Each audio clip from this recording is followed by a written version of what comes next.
Hello my dear friends, once again most welcome everyone. एक बार फिर से आप सभी दोस्तों का आज के हमारे समसामयिक घटना चक्र परिवार के the current affair the pointer के सेशन में आप सभी लोगों का स्वागत है। जितने भी लोग हैं जल्दी से सारे लोग सेशन में जुड़ जाइए। उसके बाद हम लोग बढ़ते हैं आज के अपने सेशन की तरफ और डिस्कस करेंगे मोस्ट इंपॉर्टेंट क्वेश्चन हमारे करंट अफेयर के। ठीक है, आइए बढ़ते हैं डियर। आज के हमारे सेशन में जो भी इंपॉर्टेंट क्वेश्चन होने वाले हैं उनके बारे में सारे क्वेश्चन को डिस्कस करेंगे। जहां पर पॉसिबल होगा उसका एनालिसिस भी करेंगे, वहां से संबंधित सारे पॉइंट को भी हम लोग डिस्कस करेंगे। और आपके वार्षिकांक जो है करंट अफेयर की, पॉइंटर करंट अफेयर की वार्षिकांक भी आपके सामने आने वाली है, तो तैयार हो जाइए। पूरे वर्ष का करंट अफेयर आपको अब केवल 8 लेक्चर के माध्यम से सारे करंट अफेयर आपको मिलने वाले हैं। यानी 8 लेक्चर में आप पूरे वर्ष के करंट अफेयर को आसानी से पढ़ सकेंगे। ठीक है, तो एक बार जितने भी दोस्त हमारे साथ जुड़े हुए हैं सारे लोग सेशन को लाइक कर दीजिएगा, शेयर कर दीजिएगा सारे दोस्तों के बीच से। ठीक है, फिर हम बढ़ते हैं आज के हमारे सेशन में। आइए शुरू करते हैं पहला क्वेश्चन। पहला क्वेश्चन हमारा क्या है? विश्व प्रेस स्वतंत्रता सूचकांक। कौन सा? विश्व प्रेस स्वतंत्रता सूचकांक हमारा पहला क्वेश्चन है। विश्व प्रेस स्वतंत्रता सूचकांक के बारे में ये क्वेश्चन आपसे पूछा गया है। सूचकांक से आपके एग्जाम में एक क्वेश्चन जरूर आते हैं, वो चाहे विश्व प्रेस स्वतंत्रता सूचकांक से हो या फिर विश्व आपके शांति सूचकांक से हो या फिर हेनले पासपोर्ट इंडेक्स हो, बौद्धिक संपन्नता सूचकांक हो या फिर लोकतंत्र सूचकांक हो। ये सारे सूचकांक, वर्ल्ड हंगर इंडेक्स हो, ये सारे काफी इंपॉर्टेंट आपके इंडेक्स होते हैं जहां से एग्जाम में काफी बार क्वेश्चन बनते हैं। आइए देखते हैं विश्व प्रेस स्वतंत्रता सूचकांक 2022 में भारत की रैंकिंग कितनी है। तो भारत की रैंकिंग विश्व प्रेस स्वतंत्रता सूचकांक में 150 है, लेकिन इसमें शीर्ष स्थान पर कौन है? तो उसका नाम है नॉर्वे। पहले स्थान पर कौन है? नॉर्वे है। भारत की रैंकिंग कितनी है? तो 150 रैंकिंग है, यानी भारत की स्थिति पहले से और भी बदतर हो चुकी है। ठीक है, पहले से और भी बदतर हो चुकी है। भारत लगभग 9 स्थान नीचे गिर चुका है, 8 स्थान। इस प्रकार से भारत की रैंकिंग पहुंच चुकी है 150। नेक्स्ट हमारा है, यहां पर कई सारे अन्य इंडेक्स भी आपको ध्यान देना है। जैसे आपका वर्ल्ड हंगर इंडेक्स में भारत की जो रैंकिंग है 101 पहुंच चुकी है। उसके अलावा हेनले पासपोर्ट इंडेक्स था, जिसमें जो इंडेक्स थी उसमें रैंकिंग कितनी थी? 84 थी। पर्यावरण इंडेक्स में भारत की रैंकिंग कितनी थी? 10 थी। बौद्धिक संपन्नता सूचकांक में कितनी थी? 46 थी। तो ये सारे पावर इंडेक्स में भारत की रैंकिंग क्या थी? तो 4 नंबर थी। तो ये सारे इंडेक्स हैं जहां से आपके एग्जाम में क्वेश्चन बनते हैं और आपको देखना चाहिए, क्योंकि ये सारे मोस्ट इंपॉर्टेंट पॉइंट है जहां से 100% संभावना होती है आपके एग्जाम में क्वेश्चन आने की। नेक्स्ट हमारा है, कौन सा राज्य हॉकी इंडिया सब जूनियर पुरुष राष्ट्रीय चैंपियनशिप 2022 की मेजबानी कर रहा है? कौन से राज्य के द्वारा हॉकी इंडिया सब जूनियर पुरुष राष्ट्रीय चैंपियनशिप की मेजबानी की जा रही है? तो ये किया जा रहा है गोवा के द्वारा। किसके द्वारा? गोवा के द्वारा इसकी मेजबानी की जा रही है। गोवा जो है हमारे देश का एक सबसे छोटा राज्य है, याद रखिएगा, सबसे छोटा राज्य है गोवा, जो महाराष्ट्र और कर्नाटका के बीच में है। कभी भी अगर आप भारत का मैप देखेंगे तो भारत के मैप में आपको दिखेगा गोवा यहाँ पर छोटा सा एक राज्य है गोवा, जो नीचे कर्नाटका है और ऊपर की तरफ कौन सा है? तो महाराष्ट्र है।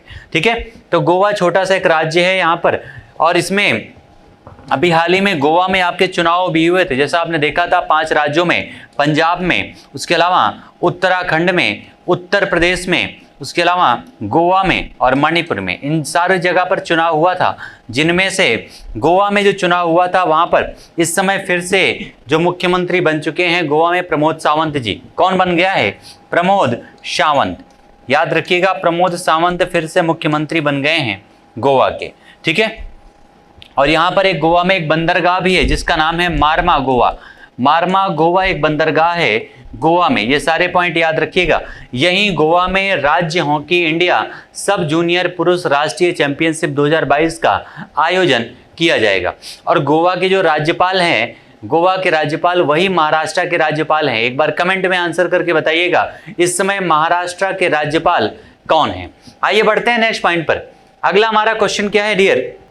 नेक्स्ट हमारा पॉइंट क्या है कि ये इस चैंपियनशिप का कौन सा संस्करण है? यानी जो आपका चैंपियनशिप आयोजित किया जा रहा है हॉकी का, ये कौन सा संस्करण है? तो इसका 12वां संस्करण है। आयोजन कहां पर है? तो गोवा में। ये पॉइंट याद रखिएगा, इसका आयोजन कहां पर किया गया है? गोवा में। अगला हमारा पॉइंट है, किस देश ने नियो बैंक प्लेटफॉर्म ओपन के रूप में अपना 100वां यूनिकॉर्न प्राप्त कर लिया है? कौन से देश ने नियो बैंक के रूप में, उसका नाम क्या है? 100वां यूनिकॉर्न कौन सा बन गया है? तो नियो बैंक प्लेटफॉर्म, याद रखिएगा।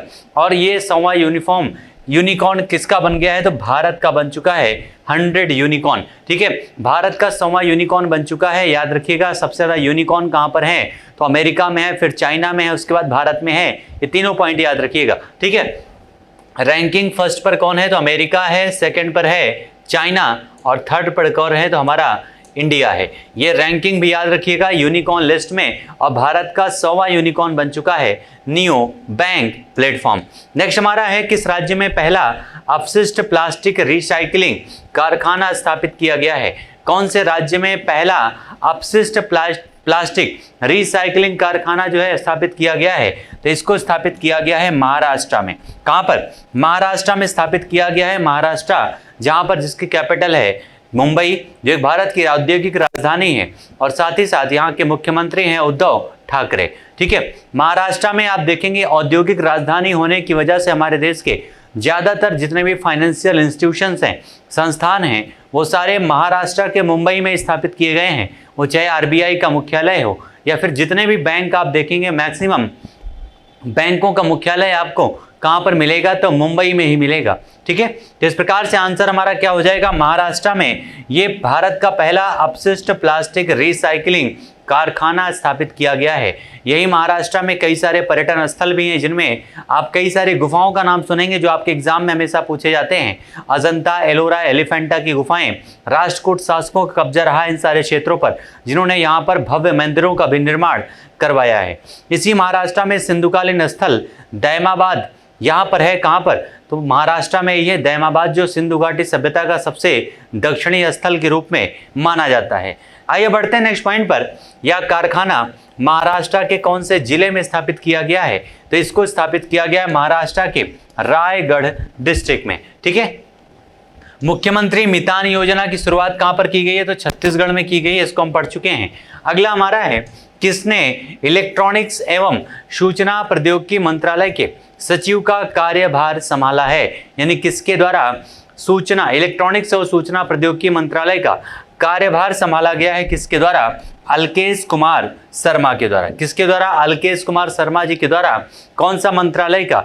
तो इलेक्ट्रॉनिक्स और सूचना मंत्रालय के सचिव का कार्यभार संभाला गया है। और अभी हाल ही में विनय मोहन क्वात्रा, नाम क्या है? विनय मोहन क्वात्रा, इनको क्या बनाया गया है? तो हमारे देश का विदेश सचिव नियुक्त किया गया है। याद रखिएगा, विदेश सचिव नियुक्त किया गया है। किसके स्थान पर नियुक्त किया गया है?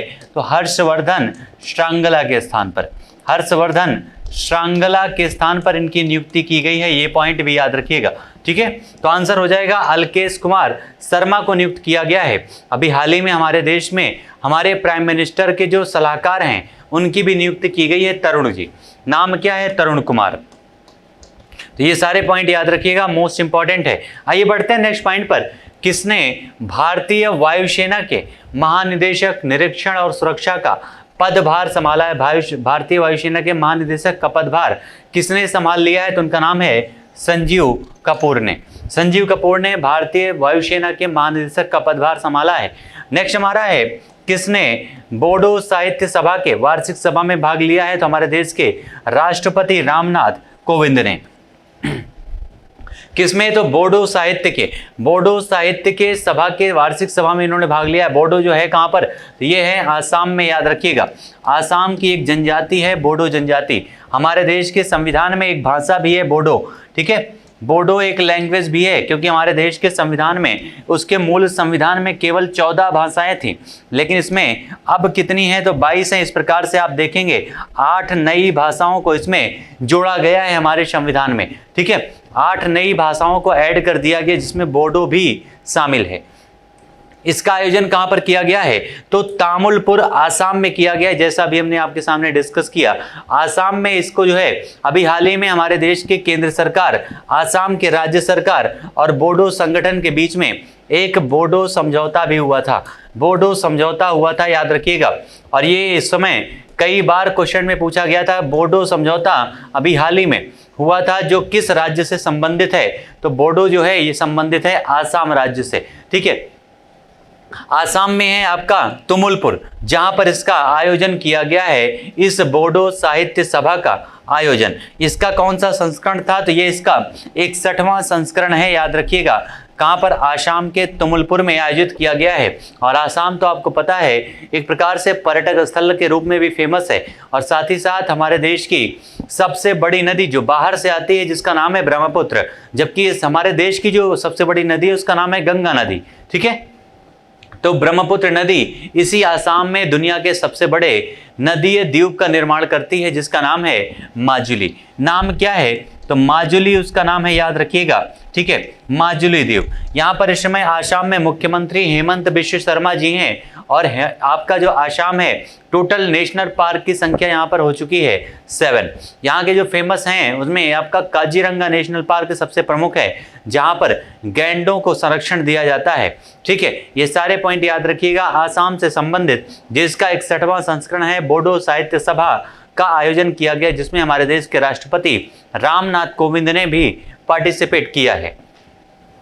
अगला हमारा है, किस राज्य को विषाणु रोग रहित आलू बीज उत्पादन के लिए एरोपोनिक विधि के लिए लाइसेंस प्रदान किया गया है? किस राज्य को विषाणु रोग रहित आलू बीज के उत्पादन के लिए एक एरोपोनिक विधि का लाइसेंस दिया गया है?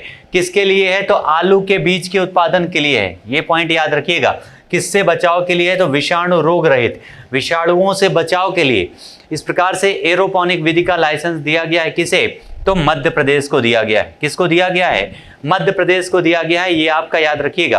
अगर हम मध्य प्रदेश की बात करें, एमपी की, तो एमपी अगर हम बात करें डियर, तो ये काफी इंपॉर्टेंट है। सबसे पहले तो क्षेत्रफल के बारे में, तो क्षेत्रफल में ये दूसरे स्थान पर है हमारे भारत में।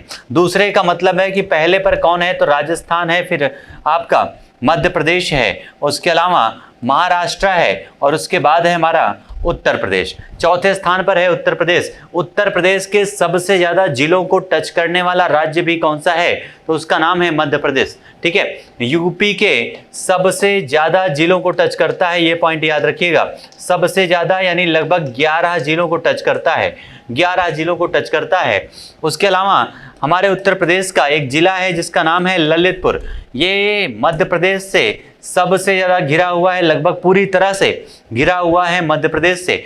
मध्य प्रदेश की बात करें तो सबसे ज्यादा वन क्षेत्र, सबसे ज्यादा वन क्षेत्र कहां पर है? तो ये मध्य प्रदेश में है। उसके अलावा सबसे ज्यादा नेशनल पार्क कहां पर है? सबसे ज्यादा नेशनल पार्क, तो ये कहां पर है? सबसे ज्यादा नेशनल पार्क तो मध्य प्रदेश में है। इसी नेशनल पार्क की बात करें तो 12 नेशनल पार्क हैं, जिनमें से 6 को राष्ट्र यहाँ पर टाइगर रिजर्व घोषित किया गया है। टाइगर रिजर्व, ये पॉइंट भी याद रखिएगा। उसके अलावा अगर हम बात करें तो इस मध्य प्रदेश में एक जगह है उज्जैन। नाम क्या है? उज्जैन नाम है। उज्जैन, ये जो नदी ये आपका है क्षिप्रा नदी के किनारे है। उज्जैन जो है क्षिप्रा नदी के किनारे है, जहां पर कुंभ का भी आयोजन किया जाता है। महाकाल की नगरी के नाम से जाना जाता है। महाकालेश्वर मंदिर भी है यहाँ पर उज्जैन में। उसके अलावा अगर मध्य प्रदेश की बात करें तो यहाँ पर एक शहर है जिसका नाम है इंदौर। नाम क्या है? इंदौर, जो लगातार 5 वर्षों से ये बना हुआ है हमारे देश का सबसे स्वच्छ शहर, जिसका नाम है इंदौर। उसके अलावा इसी मध्य प्रदेश में आप याद रखिएगा, यहाँ के इस समय जो चीफ मिनिस्टर हैं उनका नाम है शिवराज सिंह चौहान। मामा जी शिवराज सिंह चौहान जो है इस समय यहाँ पर मध्य प्रदेश के मुख्यमंत्री हैं। ये सारे मोस्ट इंपॉर्टेंट पॉइंट हैं मध्य प्रदेश से संबंधित, जो आपके एग्जाम में हमेशा पूछे जा सकते हैं। ये पॉइंट याद रखिएगा। ठीक है, मध्य प्रदेश से ये सारे इंपॉर्टेंट पॉइंट है। और मध्य प्रदेश का संबंध ये आपके सिंधु घाटी सभ्यता और पाषाण काल से भी है, जिनमें एक पाषाणकालीन स्थल है जिसका नाम है यहाँ पर, इसका नाम है लेखैया। नाम क्या है? लेखैया, जहां से लगभग 27 जो है मानव समाधान की प्राप्ति हुई थी। 27 मानव समाधानों की प्राप्ति हुई थी। उसके अलावा एक है आदमगढ़, याद रखिएगा, जहां से पशुपालन की साक्ष्य प्राप्त हुए हैं। आदमगढ़ से पशुपालन के साक्ष्य प्राप्त हुए हैं। उसके अलावा यहीं पर आपका 500 से ज्यादा गुफाओं के साक्ष्य प्राप्त हुए हैं भीमबेटका से। कहां से? भीमबेटका से। ये सारे पॉइंट याद रखिएगा। 500 से ज़्यादा गुफाओं के साक्ष्य प्राप्त हुए हैं। इस प्रकार से ये मध्य प्रदेश कितना इंपॉर्टेंट है ये ध्यान दीजिएगा और सारे पॉइंट नोट कर लीजिएगा। एक एक पॉइंट आपके एग्जाम के लिए मोस्ट इंपॉर्टेंट है। और हमारे देश में इस समय जो कैबिनेट मंत्री हैं, उड्डयन मंत्री, जिनका नाम क्या है, तो ये ज्योतिरादित्य सिंधिया, ये भी बिलोंग करते हैं कहाँ से, तो मध्य प्रदेश से। ठीक है, ये सारे पॉइंट छाप लीजिएगा, मोस्ट इंपॉर्टेंट है आपके एग्जाम के लिए। एग्जाम में कहीं पर भी किसी भी समय ये सारे क्वेश्चन आपको दिख सकते हैं, वो चाहे इतिहास हो, भूगोल हो, हर प्रकार से ये क्वेश्चन आपके लिए इंपॉर्टेंट है। चलिए आइए बढ़ते हैं नेक्स्ट पॉइंट पर। इसके अंतर्गत मध्य प्रदेश की पहली लैब कहां पर स्थापित की जाएगी, तो ये मध्य प्रदेश में पहली लैब ग्वालियर में स्थापित किया जाएगा। किसके लिए, तो विषाणु रोग रहित आलू बीज के उत्पादन के लिए जो एरोपोनिक सिस्टम है, एरोपोनिक विधि का जो प्रयोग है, इसके लिए सबसे पहली लैब स्थापित किया जाएगा। कहां पर, तो ग्वालियर में। भारत नॉर्डिक शिखर सम्मेलन को कहां पर आयोजित किया गया है, तो भारत नॉर्डिक शिखर सम्मेलन को कोपेनहेगन डेनमार्क में आयोजित किया गया है, याद रखिएगा। जो इसका कौन सा संस्करण है, तो दूसरा संस्करण है। भारत कोपेनहेगन, ये आपका कोपेनहेगन डेनमार्क की कैपिटल है, याद रखिएगा, जिसमें इंडिया शामिल हुआ था और साथ में इंडिया के साथ में डेनमार्क था, नॉर्वे था, आइसलैंड था, उसके अलावा ये आपके फिनलैंड थे। ये सारे देश इसमें शामिल, जो आप देखेंगे यूरोप के जो ऊपरी साइड में, यूरोप के ऊपरी साइड में यानी उत्तरी भाग में जो आपके देश हैं, उन्हीं को नॉर्डिक कंट्रीज के नाम से जाना जाता है और वो सारे देश इसमें शामिल थे। 5 देश इसमें शामिल थे, याद रखिएगा, जिसका दूसरा संस्करण आयोजित किया गया था कोपेनहेगन में। भारत किस देश के साथ में आर्टिफिशियल इंटेलिजेंस यानी एआई स्टार्टअप पर काम करने के लिए सहमत हुआ है? भारत कौन से देश के साथ सहमत हुआ है, तो उसका नाम है जर्मनी के साथ सहमत हुआ है आर्टिफिशियल इंटेलिजेंस के स्टार्टअप पर काम करने के लिए। जर्मनी ये वही देश है जहां पर तानाशाह था, कौन, हिटलर। ठीक है, हिटलर यहाँ पर तानाशाह था, याद रखिएगा। जर्मनी वही देश है जिसकी कैपिटल क्या है, तो बर्लिन जिसकी कैपिटल है। ये मोस्ट इंपॉर्टेंट है, याद रखिएगा। और हमारे देश के प्राइम मिनिस्टर ने अभी हाल ही में जर्मनी की यात्रा भी की थी, इसलिए ये पॉइंट और भी इंपॉर्टेंट है, क्योंकि हमारे देश के प्राइम मिनिस्टर या राष्ट्रपति के द्वारा किसी देश की अगर यात्रा की जाती है तो वो देश अपने आप में इंपॉर्टेंट बन जाता है। चलिए आइए बढ़ते हैं नेक्स्ट पॉइंट पर। अभी हाल ही में प्रधानमंत्री नरेंद्र मोदी के सलाहकार के रूप में किसे नियुक्त किया गया है, तो अभी हमने इसको बताया भी था और याद रखिएगा नाम क्या है, तो उनका नाम है तरुण कपूर। तरुण कपूर को हमारे देश के प्राइम मिनिस्टर के यहाँ पर सलाहकार के रूप में नियुक्त किया गया। इसके पहले अमित खरे जी थे, जिनके बाद इनकी नियुक्ति की गई है। और साथ ही साथ आप याद रखिएगा विनय मोहन क्वात्रा जी को विदेश सचिव भी बनाया गया है। किसके स्थान पर, तो हर्षवर्धन श्रृंगला जी के स्थान पर। अगला हमारा है ऑनलाइन भवन निर्माण अनुमति प्रणाली का शुभारंभ किस राज्य में किया गया है? किस राज्य में ऑनलाइन भवन निर्माण अनुमति प्रणाली यानी भवन का निर्माण करने के लिए अब आपको ऑनलाइन परमिशन मिल जाएगी। ठीक है, तो इसके लिए कहां पर, किस राज्य में शुरुआत की गई है? सिक्किम में इसकी शुरुआत की गई है। सिक्किम की अगर हम बात करें तो सिक्किम में इस समय मुख्यमंत्री कौन है, तो उनका नाम है प्रेम तमांग। क्या नाम है? प्रेम तमांग सिक्किम के मुख्यमंत्री हैं। सिक्किम हमारे देश का सबसे यहाँ पर सबसे कम पॉपुलेशन वाला राज्य है, सबसे कम जनसंख्या वाला राज्य है, याद रखिएगा। कौन सा? सिक्किम। ठीक है, सबसे ऊपर में आप देखेंगे नेपाल और भूटान के बगल में बिल्कुल सटा हुआ है सिक्किम जो राज्य है। ठीक है, तो इस प्रकार से 3 देशों को टच करता है सिक्किम, नेपाल को, भूटान को और चाइना को। ठीक है, 3 देशों को टच करने वाला देश है ये। इसका जियोग्राफिकल इसका पार्ट है जो कभी कभी एग्जाम में पूछा जाता है। सिक्किम कितने देशों को टच करता है, तो 3 देशों को टच करता है। ये सारे पॉइंट याद रखिएगा सिक्किम से संबंधित। और ऑनलाइन भवन निर्माण अनुमति प्रणाली इसी राज्य में शुरुआत की गई है। हमारे देश में पहली बार जैविक खेती की शुरुआत कौन से राज्य में की गई थी, तो जैविक खेती की शुरुआत भी हमारे देश में सिक्किम में शुरुआत किया गया था। नेक्स्ट हमारा है इस OBPS का शुभारंभ किस मंत्रालय के द्वारा किया जाएगा, तो ये आप भवन निर्माण से संबंधित है, तो सिंपल सा बात है आवास एवं शहरी मामलों के मंत्रालय के द्वारा इसकी शुरुआत की जाएगी। अगला हमारा है अंतर्राष्ट्रीय अग्निशामक दिवस। ये कब सेलिब्रेट किया जाता है, तो 4 मई को मनाया जाता है। और सबसे पहले 1999 में 4 मई को इसको सेलिब्रेट किया गया था। भारत के किस प्रौद्योगिकी संस्थान ने मल्टीपल इनपुट मल्टीपल आउटपुट का प्रदर्शन किया है? भारत के कौन से प्रौद्योगिकी संस्थान ने मल्टीपल इनपुट और मल्टीपल आउटपुट का प्रदर्शन किया है, तो ये प्रदर्शन किया है किसने?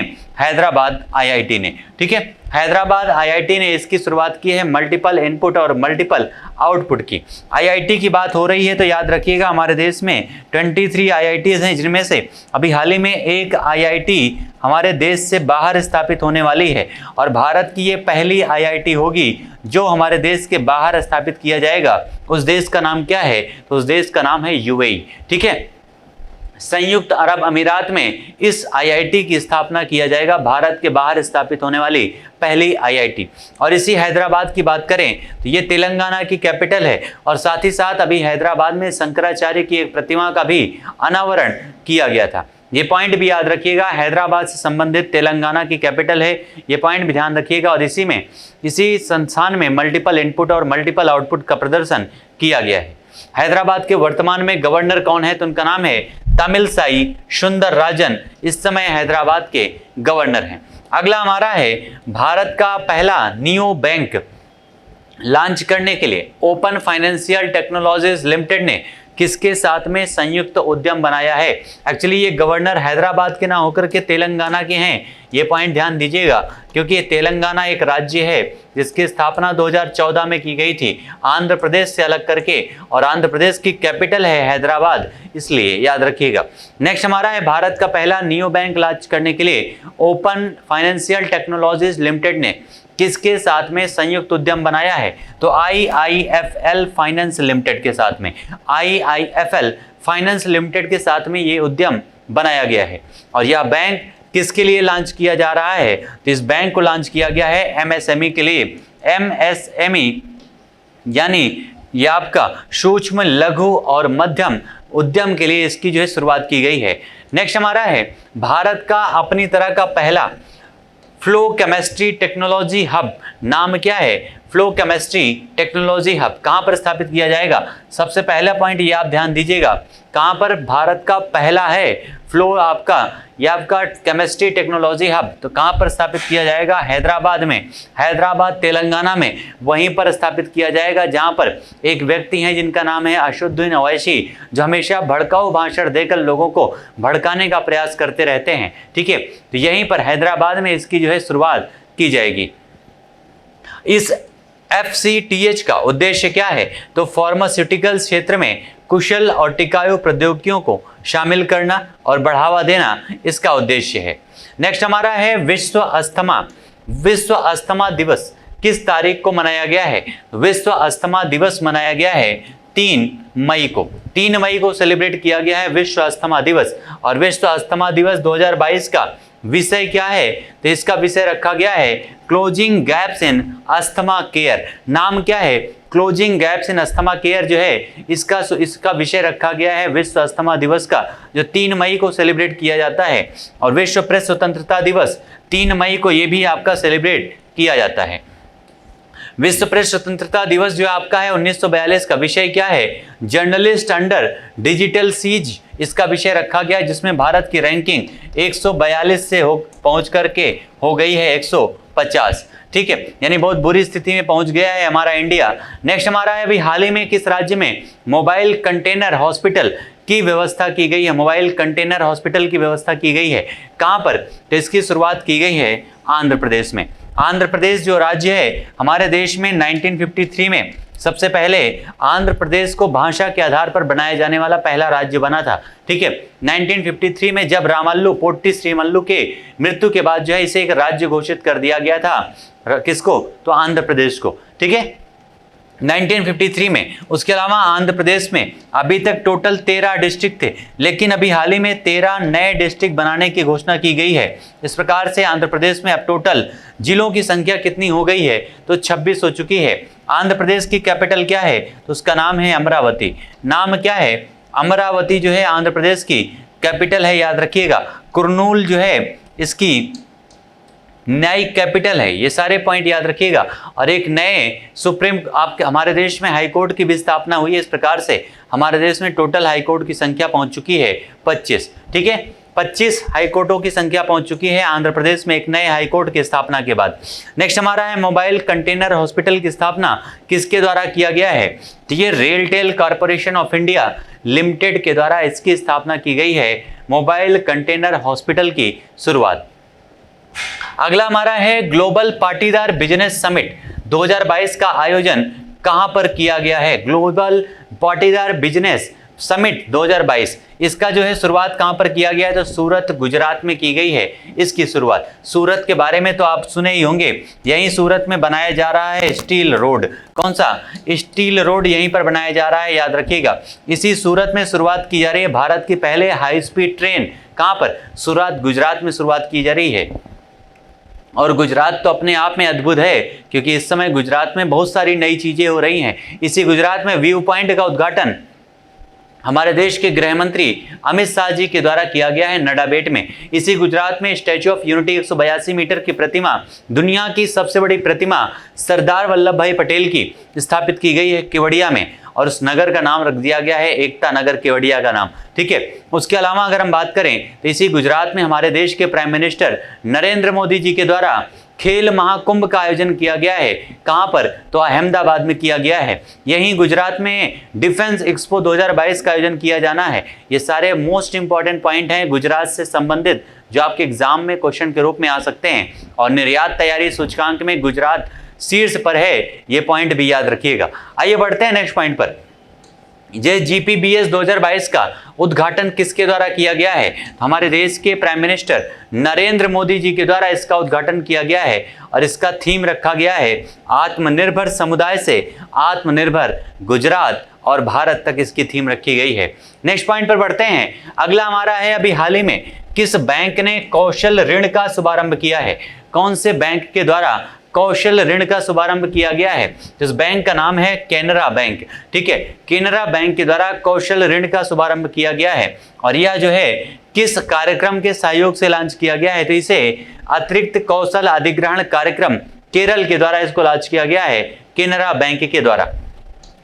नेक्स्ट हमारा है हाल ही में कौन सा बैंक खाता एग्रीगेटर फ्रेमवर्क पर लाइव होने वाला पहला सार्वजनिक क्षेत्र का बैंक बन चुका है?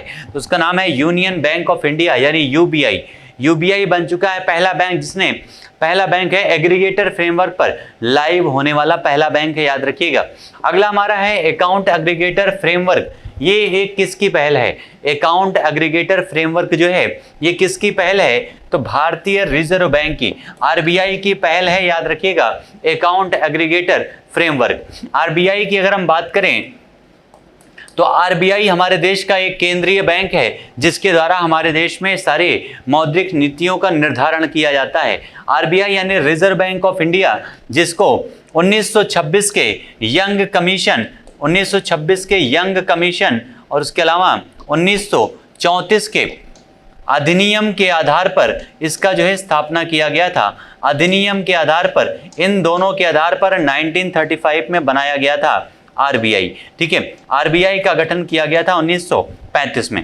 आरबीआई की अगर बात करें तो आरबीआई के पहले जो इसके गवर्नर बने थे उनका नाम था सर ऑसबर्न स्मिथ। क्या नाम था? सर ऑसबर्न स्मिथ इनका नाम था, याद रखिएगा, जो इसके पहले गवर्नर बनाए गए थे। लेकिन वर्तमान गवर्नर कौन है? तो उनका नाम है शक्तिकांत दास जी। शक्तिकांत दास इस समय वर्तमान गवर्नर हैं आरबीआई के। आरबीआई का राष्ट्रीयकरण किया गया था। राष्ट्रीयकरण इसका हुआ था 1949 में, 1949 में राष्ट्रीयकरण किया गया था। लेकिन उसके पहले आरबीआई भारत और पाकिस्तान दोनों देशों के बैंक के रूप में कार्य कर चुका था। ये पॉइंट ध्यान दीजिएगा कि आरबीआई ऐसा बैंक है जिसने भारत और पाकिस्तान दोनों देशों के बैंकों के रूप में कार्य किया है। हमारे देश में मौद्रिक नीतियों का निर्धारण आरबीआई के द्वारा किया जाता है।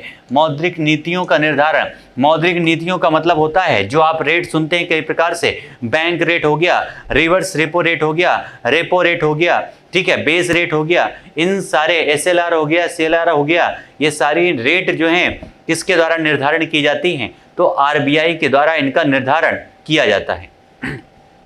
खाता एग्रीगेटर फ्रेमवर्क का उद्देश्य क्या है? तो किसी व्यक्ति की समग्र वित्तीय संपत्तियों के एकत्रीकरण को बढ़ाना इसका मुख्य उद्देश्य है, याद रखिएगा। और आरबीआई से संबंधित एक पॉइंट और भी है, आरबीआईएच यानी रिजर्व बैंक इनोवेशन हब का भी हाल ही में उद्घाटन किया गया था शक्तिकांत दास जी के द्वारा। कहां पर? बेंगलुरु में। ठीक है, बेंगलुरु में। और एक नाम है जिसका नाम है वर्तिका। वर्तिका के नाम से अभी हाल ही में एक इंक संस्थान की स्थापना की गई है वर्तिका के नाम से, ये पॉइंट भी याद रखिएगा। नेक्स्ट हमारा है, हाल ही में किस राज्य की सरकार ने vehicle movement tracking system mobile app launch किया गया है? कौन सा? तो ये व्हीकल मूवमेंट ट्रैकिंग सिस्टम, अभी आपने सुना था इसके पहले कि प्रवासी मजदूरों के लिए ट्रैकिंग सिस्टम लॉन्च किया था किसने? महाराष्ट्र ने। लेकिन यहां पर क्या किया गया है? व्हीकल मूवमेंट यानी आपके जो परिवहन से संबंधित हैं, जो आपके जितने भी प्रकार के परिवहन में यूज होने वाले परिवहन हैं, जैसे आपके मोटरसाइकिल हो गई, कार हो गए, इन सारी चीजों के ट्रैकिंग सिस्टम के लिए एक मोबाइल ऐप लॉन्च किया है किसने? हरियाणा ने। ठीक है, हरियाणा के द्वारा इसको लॉन्च किया गया है, याद रखिएगा। हरियाणा के इस समय मुख्यमंत्री कौन है? तो उनका नाम है मनोहर खट्टर। और हरियाणा की कैपिटल क्या है? तो उसका नाम है चंडीगढ़। नाम क्या है? चंडीगढ़ उसका नाम है, याद रखिएगा, हरियाणा की कैपिटल का। और हरियाणा जो है ये पंजाब की भी कैपिटल है, चंडीगढ़ की भी कैपिटल है और साथ में हरियाणा की भी कैपिटल है। ये सारे पॉइंट याद रखिएगा। इनमें से पंजाब और हरियाणा तो एक स्टेट हैं, लेकिन चंडीगढ़ एक यूनियन टेरिटरी है। इस प्रकार से तीन राज्यों और केंद्र शासित प्रदेशों की कैपिटल है चंडीगढ़। हमारे देश का सबसे पहला सुव्यवस्थित तरीके से बसाया जाने वाला शहर भी कौन सा है? तो चंडीगढ़ है। ये सारे पॉइंट याद रखिएगा, हरियाणा से संबंधित मोस्ट इंपॉर्टेंट है। और हरियाणा के गुरुग्राम में ही, याद रखिएगा, हमारे देश में पहला अनाज एटीएम लॉन्च किया गया था। अनाज एटीएम की शुरुआत की गई थी। अनाज एटीएम कहां पर? हरियाणा के गुरुग्राम में। ये सारे पॉइंट याद रखिएगा। इस मोबाइल ऐप का अनावरण किस लिए किया गया है? इस मोबाइल ऐप का अनावरण रेत खनन वाहन की आवाजाही को ट्रैक करने के लिए इसका जो है विकसित किया गया है। ये किसके द्वारा विकसित किया गया है? तो राष्ट्रीय सुरक्षा सूचना विज्ञान केंद्र के द्वारा। किसके द्वारा? राष्ट्रीय सूचना विज्ञान केंद्र के द्वारा इसका विकास किया गया है, इस ऐप का, vehicle movement tracking system mobile app का। ठीक है, हरियाणा राज्य के वर्तमान में गवर्नर कौन है? तो उनका नाम है बंडारू दत्तात्रेय। जिस समय हरियाणा के गवर्नर है, हरियाणा पंजाब से अलग होकर एक राज्य बना था, याद रखिएगा। पंजाब में पंजाबी बोली जाती है और हरियाणा में बोली जाती है हिंदी। इस प्रकार से हिंदी और पंजाबी भाषी राज्यों को अलग किया गया था, याद रखिएगा। पंजाब और हरियाणा को अलग किया गया था। इस समय गवर्नर है बंडारू दत्तात्रेय। नेक्स्ट हमारा है, ग्राम स्वराज अभियान के रूप में आयुष्मान भारत दिवस किस तारीख को मनाया जाता है? तो ये मनाया जाता है 30 अप्रैल को, आयुष्मान भारत दिवस। किसके लिए? तो ग्राम स्वराज्य अभियान के लिए। आयुष्मान योजना का शुभारंभ कब किया गया था? तो इसका शुभारंभ 2018 में 23 सितंबर को किया गया था। झारखंड के रांची से शुभारंभ किया गया है, जिसमें प्रत्येक परिवार को गवर्नमेंट के द्वारा 5 लाख रुपए तक की मुफ्त मेडिकल सुविधाएं प्रोवाइड की जाएंगी। ये इसका उद्देश्य है, याद रखिएगा। किसका? तो आयुष्मान भारत। इसे पीएम जय के नाम से जानते हैं, ये पॉइंट भी याद रखिएगा।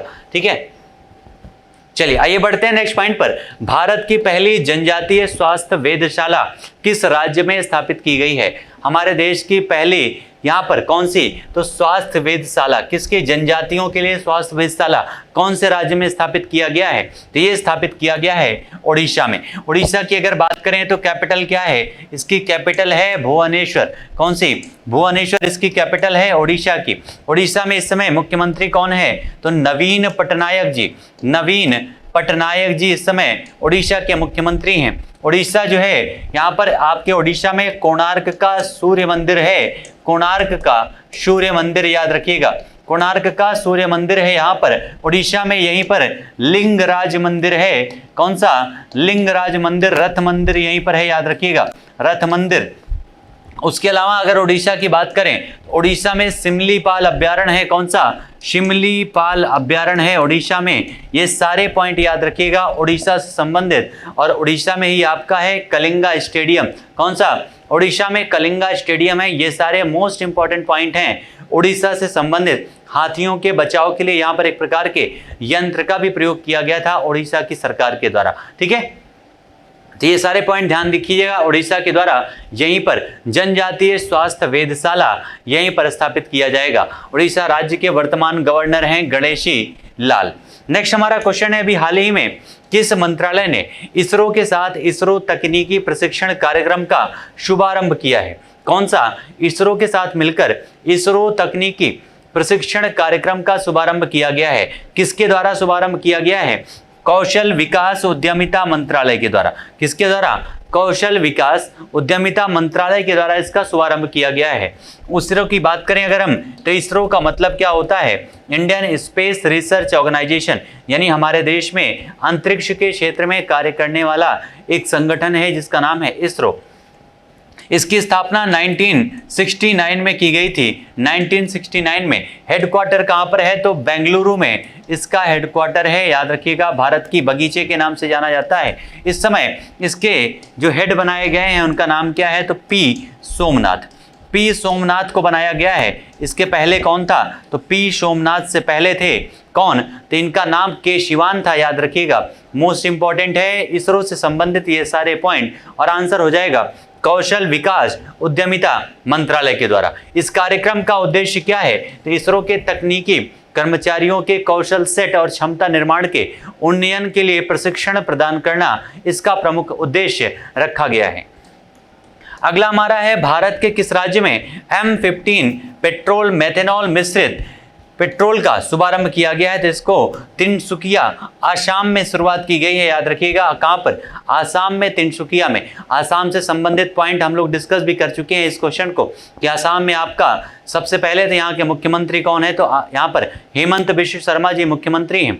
इसी आसाम में हमारे देश के बाहर से आने वाली सबसे बड़ी नदी जिसका नाम है ब्रह्मपुत्र नदी, जो लगभग 2900 से ज़्यादा किलोमीटर की लंबाई जिसकी है, हमारे इसी राज्य में आसाम में ही दुनिया के सबसे बड़े नदी द्वीप का निर्माण करती है जिसका नाम है माजुली द्वीप। उसके अलावा आसाम में काजीरंगा नेशनल पार्क है, मानस नेशनल पार्क है, ये सारे इंपॉर्टेंट नेशनल पार्क हैं आसाम में। और आसाम में ही बोडो जनजाति रहती है, जहां पर अभी हाल ही में बोडो समझौता किया गया था भारत सरकार, आसाम की राज्य सरकार और बोडो संगठन के बीच में। और अभी हाल ही में बोडो साहित्य सम्मेलन में हमारे देश के राष्ट्रपति रामनाथ कोविंद ने पार्टिसिपेट भी किया था। ये सारे पॉइंट याद रखिएगा, आसाम से संबंधित मोस्ट इंपॉर्टेंट है। ठीक है, नेक्स्ट हमारा है पायलट के आधार पर मेथेनॉल मिश्रित पेट्रोल का शुभारंभ किस कंपनी के द्वारा किया जाएगा? कौन सी कंपनी के द्वारा इसका शुभारंभ किया जाएगा? तो इंडियन ऑयल कॉर्पोरेशन लिमिटेड। किसके द्वारा? IOC के द्वारा, यानी इंडियन ऑयल कॉर्पोरेशन लिमिटेड के द्वारा इसका शुभारंभ किया जाएगा। याद रखिएगा। और हाल ही में मौद्रिक नीति समिति की ऑफ साइकिल बैठक किसने किया है? मौद्रिक नीति समिति की ऑफ साइकिल बैठक, तो ये किया गया है भारतीय रिजर्व बैंक के द्वारा, RBI के द्वारा किया गया है। RBI के बारे में भी जितनी भी इंपॉर्टेंट बातें थी वो सारे अभी हम डिस्कस कर चुके हैं।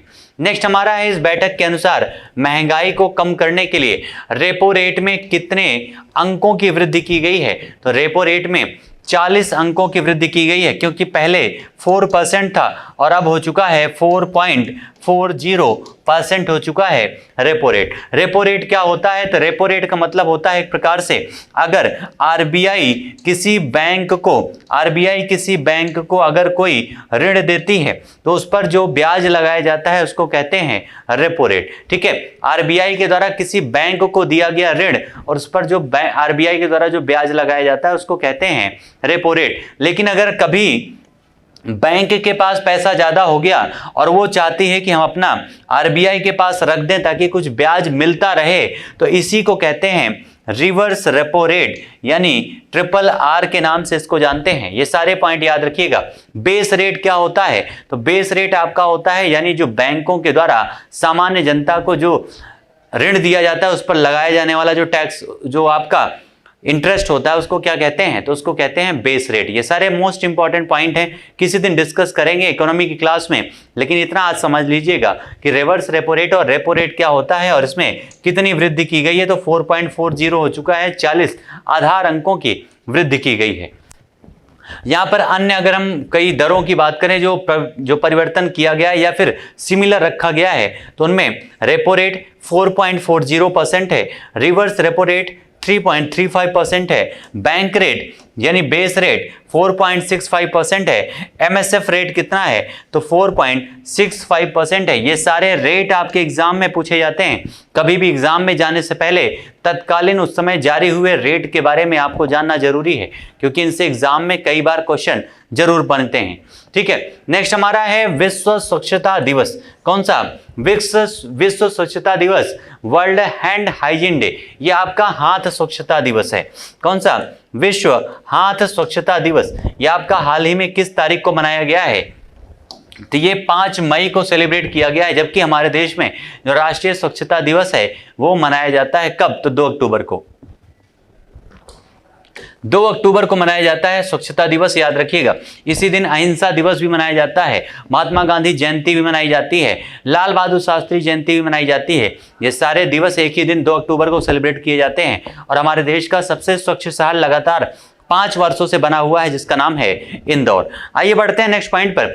WHSD 2022 का विषय क्या रखा गया है, यानी वर्ल्ड हैंड हाइजीन डे, इसका विषय क्या रखा गया है, तो health care, quality and safety, climate और culture that values hand hygiene and infection prevention and control. इसका इस बार का थीम रखा गया है इस आपके विश्व हाथ स्वच्छता दिवस की। अगला हमारा है दुनिया के किस देश ने, दुनिया के कौन से देश ने लो अर्थ ऑर्बिट में 8 रिमोट सेंसिंग उपग्रहों का सफलतापूर्वक परीक्षण इसको तैनात किया, सफलतापूर्वक तैनाती की है। लो अर्थ ऑर्बिट में 8 रिमोट सेंसिंग यहां पर उपग्रहों को सफलतापूर्वक जो है यहां पर तैनात किया है। कौन से देश ने, तो उसका नाम क्या है, तो उसका नाम है चाइना। क्या नाम है डियर, चीन नाम है उसका, याद रखिएगा। चाइना के द्वारा इसकी तैनाती की गई है। चाइना की अगर हम बात करें तो चाइना की कैपिटल क्या है, तो चाइना की कैपिटल है बीजिंग। इसी बीजिंग में शीतकालीन ओलंपिक का आयोजन किया गया था। इसी चीन में एक शहर है जिसका नाम है शंघाई। नाम क्या है, शंघाई, याद रखिएगा।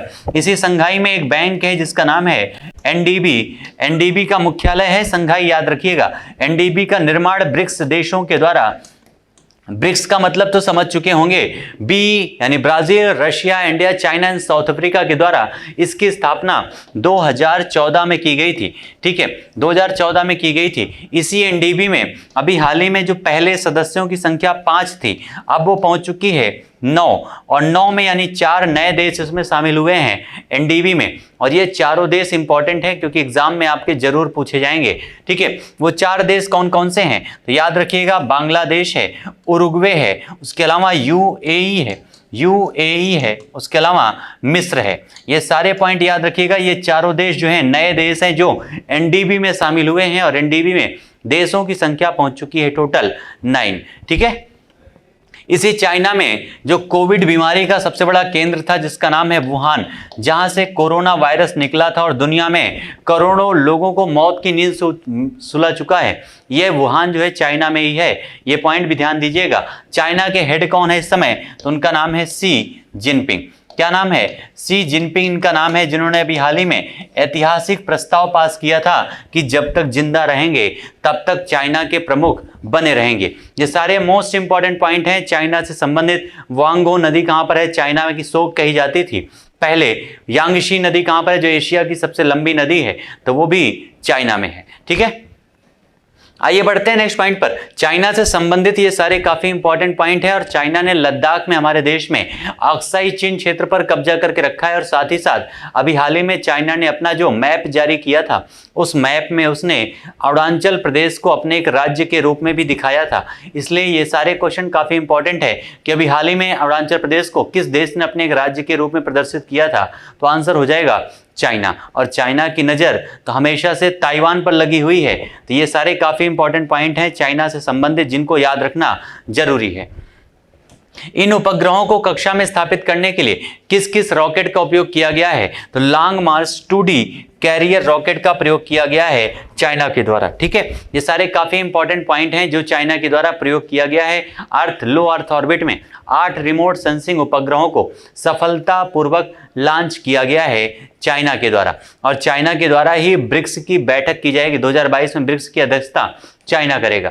ठीक है, तो इस प्रकार से आज इसके हमारे करंट अफेयर से संबंधित जितने भी मोस्ट इंपॉर्टेंट पॉइंट बनते थे वो सारे पॉइंट को हम लोगों ने यहाँ पर कवर किया है। जितने भी पॉइंट पॉइंट बनते थे, सारी चीज़ों का एनालिसिस किया है जहां तक संभव हो सकता था। ठीक है, तो जो भी दोस्त हमारे साथ जुड़े हुए हैं एक बार कमेंट आंसर करके बताइएगा आज का सेशन आपका कैसा रहा इस डेली एनालिसिस का। और एक बार जिन्होंने सेशन को लाइक नहीं किया है सेशन को लाइक कर दीजिएगा। और घटना चक्र समसामयिक प्लेटफॉर्म और साथ में मैं अंकुर शुक्ला आप लोगों के साथ हमेशा आपकी सफलता तक ऐसे ही बना रहूंगा। सफलता आपकी जो निश्चित है, क्योंकि घटना चक्र आपके साथ जुड़ा हुआ है पूरी बेहतरीन तरीके से। आपकी हर ज़रूरतें जो आपकी सफलता की राह में बाधक है, हर चीज़ें इस प्लेटफॉर्म के द्वारा शुरू की जाएंगी। एक बार कमेंट में आंसर करके बताइएगा आज का सेशन आप लोगों के लिए कैसा रहा। मिलते हैं अपने अगले सेशन में, तब तक के लिए आप सभी लोगों को thank you so much all my dear friends, thank you so much everyone.